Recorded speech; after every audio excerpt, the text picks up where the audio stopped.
नमस्कार दोस्तों, आप सभी को छोटा नागपुर पियानो में हार्दिक हार्दिक स्वागत है। झारखंडी जोहार है। तो दोस्तों, आज का वीडियो में हम लोग जानते हैं कि आखिर पियानो कीबोर्ड के ऊपर या हारमोनियम कीबोर्ड में स्केल क्या होता है, स्केल हम किसको कहेंगे।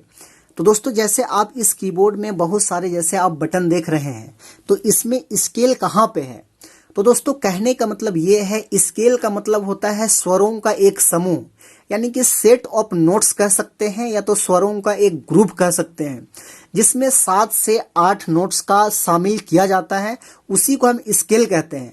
कहने का मतलब है, यदि हम इसको सा मान के चले तो सा रे गा मा पा धा नी सा, यानी पहली सा से लेके दूसरी सा तक के जो बीच में जितने सारे स्वर हैं और जिसका कॉम्बिनेशन बना, तो इसी को हम एक स्केल कहते हैं।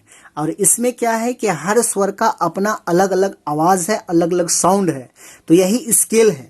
यदि हम इसको यहां से काउंटिंग करेंगे, इसको यदि हम सा मान के चलते हैं, तो किस टाइप का होगा, सा रे गा मा पा धा नी सा, यानी इस वाले काली से लेके इस वाले काली तक एक स्केल कहलाया, जिसमें हमने 7 से 8 नोट्स का मैंने प्रयोग किया, बटनों का प्रयोग किया।